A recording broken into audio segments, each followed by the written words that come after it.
Queridos, eu quero convidá-lo para esse tempo de meditação, a abrir a sua Bíblia no livro do profeta Jonas. Profeta Jonas, no primeiro capítulo. Esse texto que nós vamos ler por completo, todo o capítulo, Jonas. E ao longo desse mês de julho, nós vamos meditar nesse texto, cada domingo num capítulo. Esse livro já foi muito estudado aqui na nossa igreja, já estudamos em escola bíblica, várias mensagens, mas é um livro muito atual. A mensagem do profeta Jonas é uma mensagem muito atual, o desafio, aquilo que Deus ministra ao coração do profeta, certamente hoje precisa ser ministrado ao meu coração, ao coração da igreja do Senhor Jesus. E a mensagem central do livro, nós vamos estudar, você vai perceber que ela alcança a todos. Eu quero ler, então, Jonas, capítulo 1, diz assim a palavra do Senhor. A palavra do Senhor veio a Jonas, filho de Amitai, dizendo: Levante-se, vá à grande cidade de Nínive e pregue contra ela, porque a sua maldade subiu até a minha presença. Jonas se levantou, mas para fugir da presença do Senhor, para Tarsis. Desceu a Jope e encontrou um navio que ia para Tarsis. Pagou a passagem e embarcou no navio para ir com eles para Tarsis, para longe da presença do Senhor. Mas o Senhor lançou sobre o mar um forte vento, e levantou-se uma tempestade tão violenta que parecia que o navio estava a ponto de se despedaçar. Então os marinheiros ficaram com medo e clamavam, cada um ao seu Deus. Lançaram no mar a carga que estava no navio, para que ele ficasse mais leve. Jonas, porém, havia descido ao porão do navio. Ali havia se deitado e dormia profundamente. O capitão do navio aproximou-se de Jonas e lhe disse: O que está acontecendo com você? Agarrado no sono, levante-se, invoque o seu Deus. Talvez assim esse Deus se lembre de nós para que não pereçamos. Os marinheiros diziam uns aos outros: Vamos lançar sorte para descobrir quem é o culpado desse mal que cai sobre nós. Lançaram sortes, e a sorte caiu sobre Jonas. Então lhe disseram: Agora nos diga, quem é o culpado por este mal que nos aconteceu? Qual a sua ocupação? De onde você vem? Qual a sua terra? E de que povo você é? Jonas respondeu: Eu sou hebreu e temo o Senhor, o Deus do céu, que fez o mar e a terra. Então os homens ficaram com muito medo e lhe perguntaram: O que é isso que você fez? Pois aqueles homens sabiam que Jonas estava fugindo da presença do Senhor, porque ele lhes havia contado. Então lhes perguntaram: O que devemos fazer com você para que o mar se acalme? Disseram isso porque o mar ia se tornando cada vez mais tempestuoso. Jonas respondeu, verso 12: Peguem-me e me lancem no mar. Esta grande tempestade caiu sobre vocês. Em vez disso, os homens remavam, esforçando-se por alcançar a terra, mas não podiam, porque o mar ia se tornando cada vez mais tempestuoso contra eles. Então clamaram ao Senhor e disseram: Ah, Senhor, rogamos-te que não nos deixes perecer por causa da vida deste homem, e não faças cair sobre nós este sangue inocente, porque tu, Senhor, fizeste o que foi do teu agrado. E o dia do mar se acalmou. Então esses homens temeram muito o Senhor, ofereceram sacrifícios ao Senhor e fizeram votos. O Senhor ordenou que um grande peixe engolisse Jonas, e Jonas esteve 3 dias e 3 noites no ventre do peixe. Que o Senhor abençoe a leitura dessa palavra. Jonas, filho de Amitai, é um profeta que, contextualizando você, está no período pré-exílico, tempo do reinado de Jeroboão II. Você pode ler isso em 2 Reis, capítulo 14, versos número 25. Nínive é a capital do Império da Assíria. Eu não vou dar detalhes hoje a respeito da cidade de Nínive, porque esses detalhes serão dados quando chegarmos ao capítulo 3, mas quero apenas situá-lo de que o povo, da Assíria é inimigo do povo de Israel. Então, para que Jonas fosse até a cidade de Nínive, havia um perigo iminente.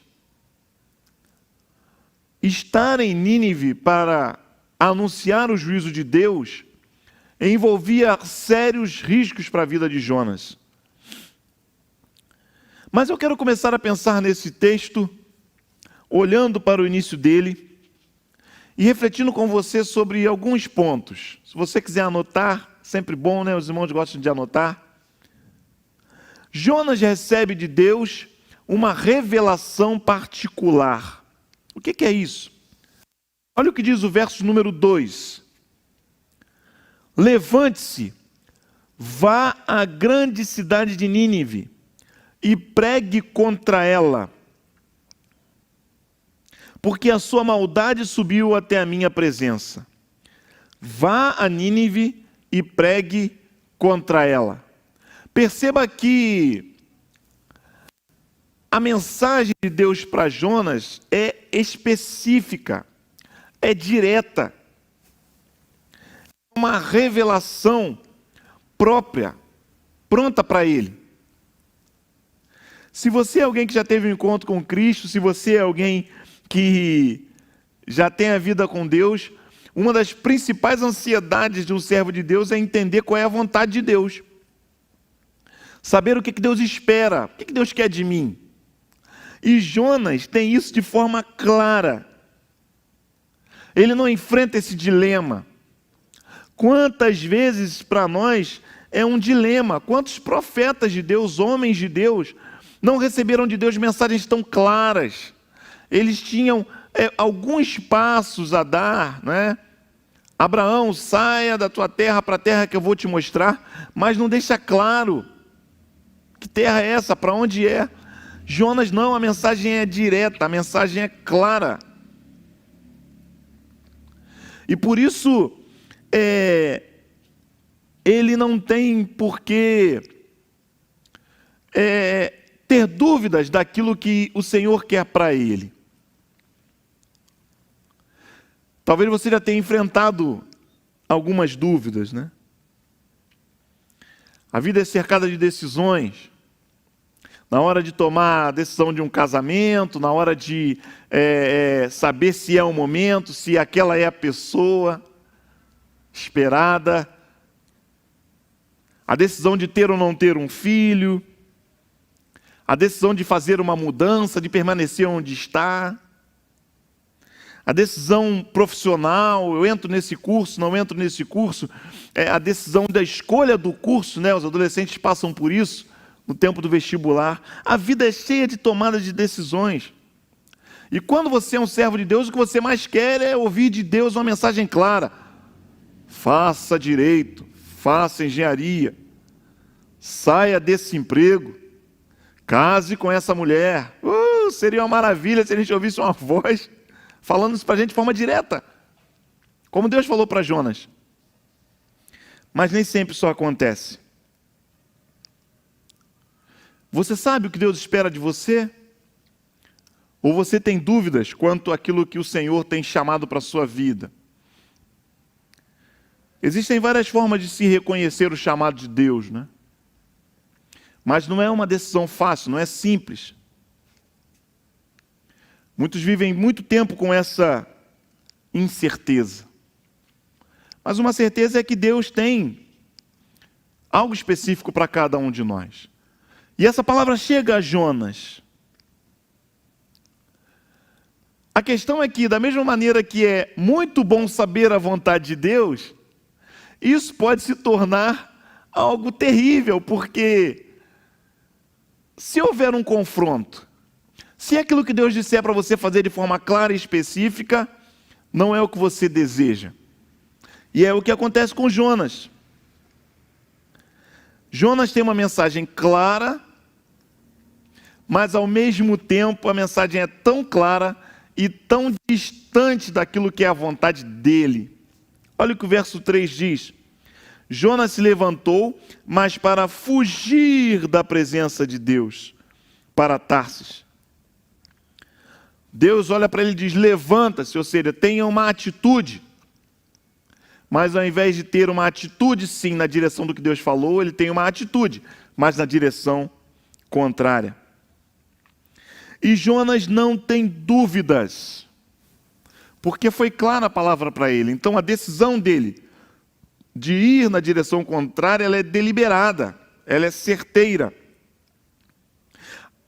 E aí a gente começa a ver as consequências dessa decisão. As coisas começam a dar errado. Bom, então toda vez que as coisas dão errado, é porque eu não estou fazendo a vontade de Deus? Calma, espera um pouquinho. Nem sempre é assim. No caso de Jonas, é específico, porque ele tinha uma mensagem clara, e quando ele vai para o lado errado, as coisas começam a dar errado. Mas é diferente de pessoas que fazem aquela oração assim, Deus, olha, eu estou entrando aqui, eu vou passar por essa porta, se for da tua vontade que tudo dê certo. Não, aí começa a dar tudo errado. Ah, tá vendo? Então porque não era a vontade de Deus. Não é bem assim. A Bíblia é cheia de histórias de pessoas que enfrentaram por lutas, enfrentaram dificuldades e aquilo era a vontade de Deus. Se você olhar a história de Jó, uma história cheia de sofrimento, uma história cheia de dor, e aquela era a vontade de Deus. Se você olhar a história de José, uma história cheia de sofrimento, cheia de desencontros, família, trabalho, escravidão, sofrimento, mas aquela era a vontade de Deus. Então, a gente não pode associar todo o sofrimento a alguém que está indo contra a vontade de Deus. Nem toda dor, nem todo sofrimento é consequência de pecado. Tenha isso de forma clara na sua mente. O fato de você estar enfermo, o fato de você estar desempregado, o fato de você estar passando por alguma adversidade, por um processo de afastamento, separação, seja o que for, não se pode afirmar de forma deliberada que isso é consequência da sua atitude contrária a alguma coisa que Deus disse para você fazer e que você não fez. Mas se Deus disse para você fazer algo de forma clara e você não faz, certamente as coisas vão dar errado. É o que acontece com Jonas. A desobediência dele é deliberada, ele não tem dúvidas. Então será que pode se dar alguma justificativa para essa desobediência? Vamos ao texto. A questão aqui é a pergunta que Jonas deve se fazer naquele momento, deve ter feito para ele naquele momento. Por que eu? Quando ele ouve a voz de Deus e Deus dá a ele uma missão quer ir a um povo inimigo para anunciar o juízo de Deus, eu vejo que Jonas deve ser feito para si essa pergunta: por que eu? Por que eu tenho que passar por isso? A ordem de Deus é para anunciar a sua insatisfação com um povo inimigo. Então veja o que passa na mente de Jonas. Por que sou eu que devo correr esses riscos? E aí no capítulo 3, a gente vai ver um pouco mais desses riscos. Uma outra coisa que a gente pode pensar é o seguinte: bom, se Deus diz que está insatisfeito e quer condenar aquele povo, para que mandar um profeta? Talvez Jonas tenha pensado, bem, se Deus quer condenar o povo, condena logo. Se Deus quer exterminar o povo, manda fogo do céu, resolve logo isso. Por que um profeta de Deus tem que ir até a cidade para anunciar que Deus está entristecido, revoltado, como diz no verso 3, no verso 2, que a maldade subiu à presença dele? Por que ele tem que ir anunciar isso? Certamente Jonas, como profeta de Deus, filho de profeta, ele sabia que no coração de Deus havia o desejo de salvar aquele povo. Não faz nenhum sentido anunciar juízo se você lá no fundo não deseja que haja arrependimento. E Jonas sabia disso. Ele sabia, porque ele era profeta, ele conhecia a Deus. Sabe, muitas vezes nós perguntamos: por que eu? Por que eu? Porque o que Deus está falando para a gente fazer contraria o resultado que a gente quer encontrar. Foi esse o dilema de Jonas. Mas olha que interessante. Mesmo na desobediência de Jonas, Deus cumpre os seus propósitos. Quando Jonas está ali diante daquele navio e as pessoas estão em desespero, os marinheiros começam a ver o mar revolto, qual é a atitude daqueles marinheiros? No verso 6 o texto diz que eles então, no verso 5, eles então começam a, com muito medo, cada um clamar ao seu Deus. Na hora do aperto, cada um procura o seu Deus. Na hora do aperto, cada um quer resolver a sua questão. Deus me ajuda, corre cada um para o seu Deus. E o capitão do navio se espanta: Jonas, por que você está dormindo aí no fundo do navio? Levanta, vamos clamar ao seu Deus. Perceba que aqueles homens eram homens que cada um tinha um Deus, cada um tinha a sua crença. Mas olha o que Deus vai fazendo ao longo desse encontro de um Jonas fujão. Olha o que diz o verso de número 13.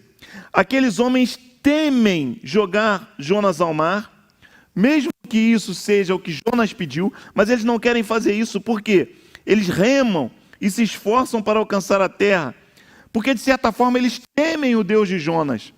Então eles dizem assim: olha, não vou jogar você no mar, porque e aí a gente vai ser culpado da sua morte. Eles estão temendo o Deus de Jonas. Percebe o movimento que Deus está fazendo? Aí você vai para o verso número 14. Então clamaram ao Senhor e disseram: ah, Senhor, rogamos-te que não nos deixe perecer por causa da vida deste homem. Percebe que o coração daqueles homens está mudando? No início cada um está buscando o seu Deus.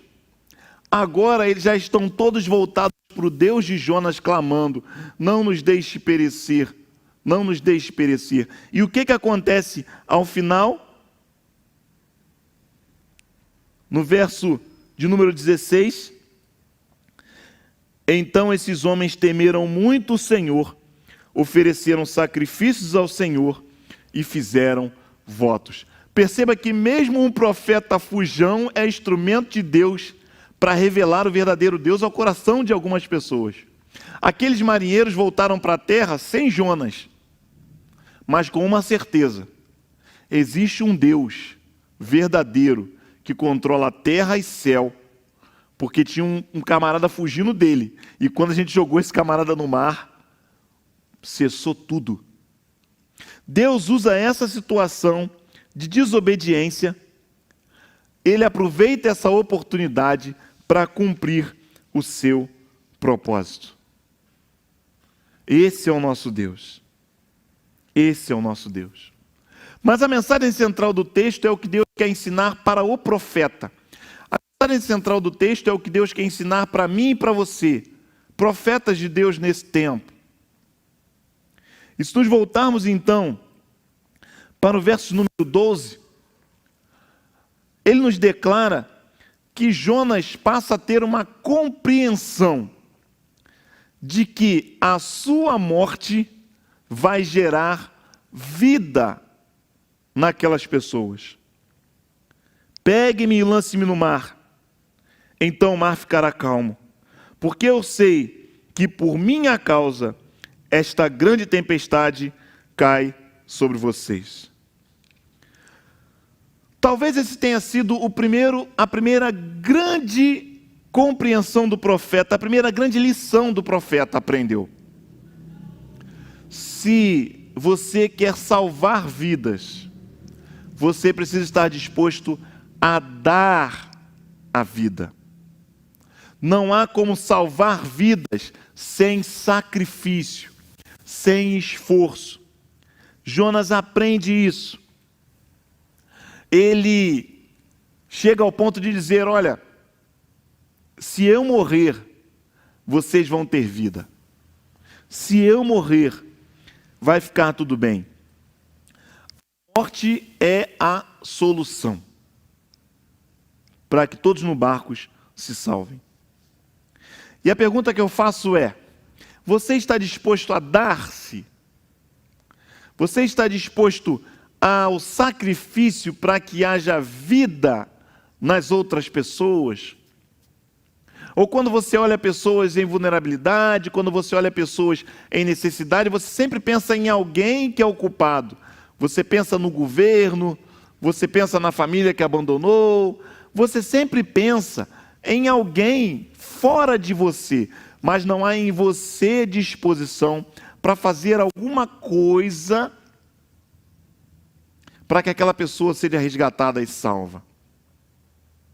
Nesse tempo de coronavírus, nós estamos aplaudindo os médicos, enfermeiros, homens e mulheres que estão saindo de casa diariamente, se arriscando para que possam produzir vida em outras pessoas. Mas por que eles fazem isso? Eles fazem isso porque fizeram um juramento. Eles fazem isso porque isso faz parte da sua profissão. Eles fazem isso porque isso está dentro do seu treinamento, do seu condicionamento. E aí eu pergunto, você como cristão foi treinado para quê? Foi condicionado para quê? Quais são os votos que você fez? Quais são os seus comprometimentos como cristão? Há uma disposição para servir? Ou você está aí sentadinho, confortável no seu sofá, participando de tudo e torcendo para que nada te atinja, assistindo pela televisão desigualdade social, assistindo o índice de desemprego aumentando, assistindo situações de racismo declarado, pessoas que não têm condições de se defender, mas precisam de apoio. Mas aí você, isso daí é culpa do governo. Você está disposto a dar a vida? É o que Jonas está aprendendo ali. Mesmo da forma errada, mesmo no caminho errado. Não há como salvar vidas sem sacrifício. E aí a pergunta que Jonas se faz é a pergunta que você talvez se faça. Por que eu agora? Por que eu agora? Porque eu fui escolhido para nascer nessa família onde há tanto sofrimento, onde ninguém me reconhece como ninguém, onde as pessoas à minha volta, elas me desprezam. Por que eu tinha que estar aqui no meio dessa família? Por que eu sou o único cristão aqui dessa casa? Por que eu agora tenho que estar nesse emprego? Por que eu não estou num emprego melhor, numa outra situação? Por que Deus me colocou aqui? Por que Deus me colocou nesse prédio? Por que Deus me colocou nesse bairro? Por que eu? Por que esse chamado de Deus é para mim nesse momento? Por que sou eu cercado de tantas pessoas nesse ambiente em que eu estou, que eu convivo, que eu trabalho? De pessoas que não reconhecem a Deus, que não o conhecem. Por que eu? Será que você vai ficar na mesma condição de Jonas? E a resposta é simples. Porque essa é a missão de um cristão. Porque foi isso que Jesus Cristo fez. Ele deu a vida. Ele deseja alcançar a todos. E Jonas foge porque ele conhece o coração de Deus. Ele quer alcançar a todos. Se você for comigo ao texto de Atos capítulo 18, esse texto não vai ser projetado, mas você pode ler Atos capítulo 11, verso de número 18. Quando Pedro dá um relato, a respeito da sua experiência na casa de Cornélio. E aí, ao final, eles chegam à seguinte conclusão. Quando ouviram isso, ficaram sem ter o que dizer e louvaram a Deus, dizendo: então Deus deu também aos não-judeus a oportunidade de se arrependerem e ganharem a vida eterna. Eles estavam espantados, porque eles achavam que a vida eterna, Jesus era um presente só para eles. Queridos, infelizmente eu preciso dizer que muitos cristãos hoje estão dormindo no fundo do barco, achando que o presente da vida eterna é só para eles, assistindo a tudo acontecer à sua volta, e aí alguns ainda têm a coragem de dizer: tá vendo aí, olha lá, pegou coronavírus, ó, também incrédulo, nunca quis nada com Deus, como se isso fosse um juízo de Deus para o outro. Talvez não seja juízo de Deus para o outro, talvez seja uma oportunidade de alerta para você. Perceba isso. A revelação de Deus a Jonas é muito clara. Ele precisava ir a uma cidade para anunciar juízo. Mas qual era o real desejo de Deus? Ele é revelado aos homens daquele barco, que se salvam e que saem com uma outra impressão do Senhor. Deixa eu dizer uma coisa para você. Talvez você esteja olhando para tudo isso à sua volta. E a pergunta que eu faço é a seguinte: quão responsável você se sente pelo sofrimento do mundo? Será que você só põe a culpa nos governantes? O que estou fazendo se sou cristão? Foi o que nós cantamos. Quantas lágrimas você está disposto a derramar? Que sacrifício você está disposto a fazer? Você vai atender ao chamado? Ou vai ficar dizendo: por que eu? Por que eu?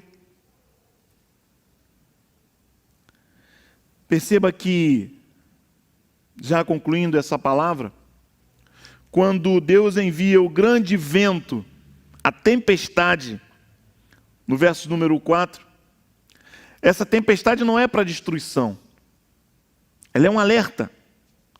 Quando Deus envia o grande peixe, no verso 17, ele também não é para destruição, você vai ver na próxima semana, é um alerta.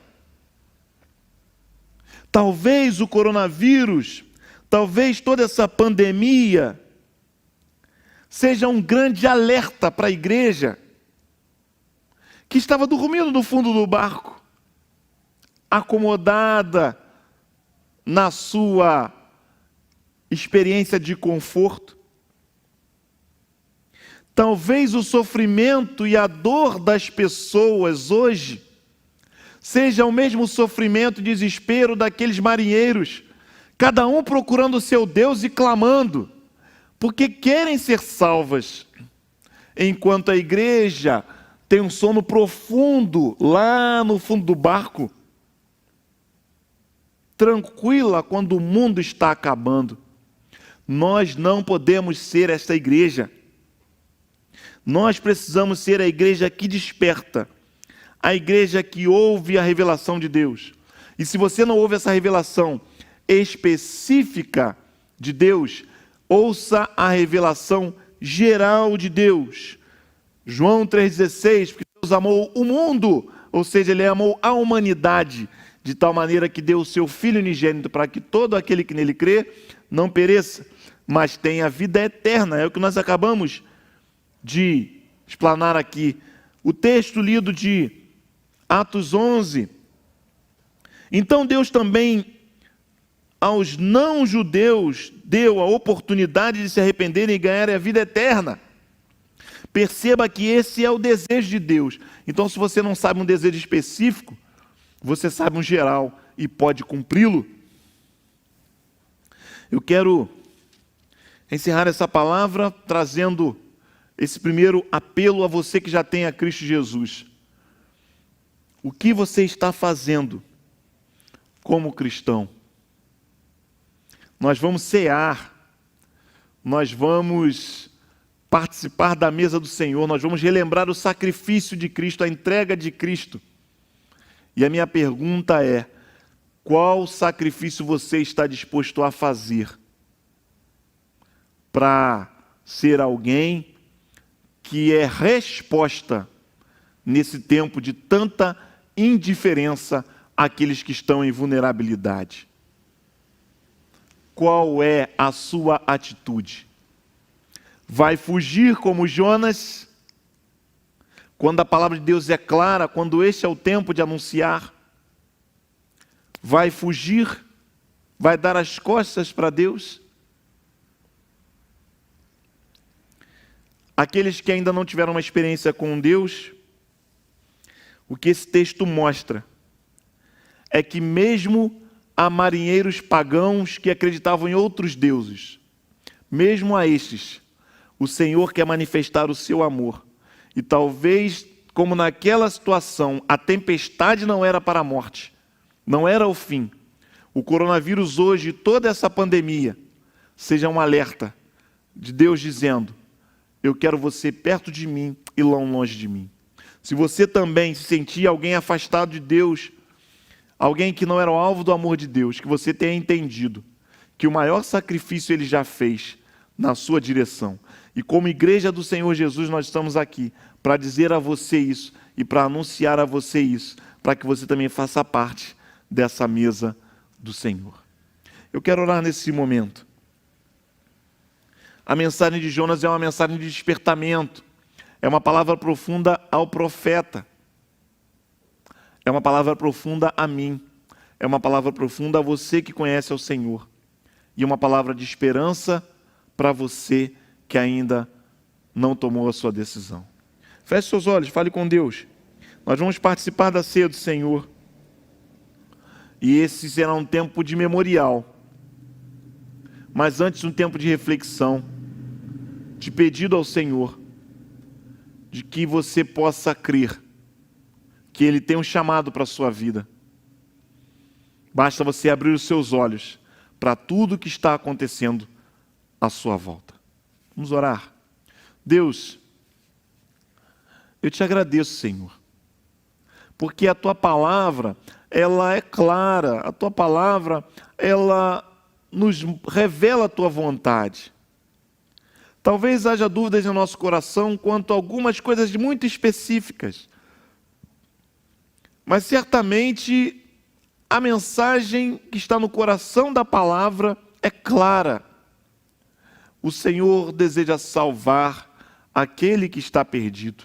E a tua igreja existe hoje para ser a tua voz nessa terra. Deus, desperta a igreja para que, em forma de atitudes, de ações, nós possamos representar o Senhor aqui. Não fujamos, que não demos as costas, mas que nos voltemos para aqueles que são alvo da sua mensagem. Pai, enquanto vamos cear em memória do Senhor, eu quero clamar ao Senhor que pelo Teu Espírito Santo, em cada casa, possa tocar os corações. E ao tocar os nossos corações, possa mudar a nossa forma de ver o mundo, de ver as pessoas e a nossa resposta ao Senhor. Em nome de Jesus. Amém. Amém.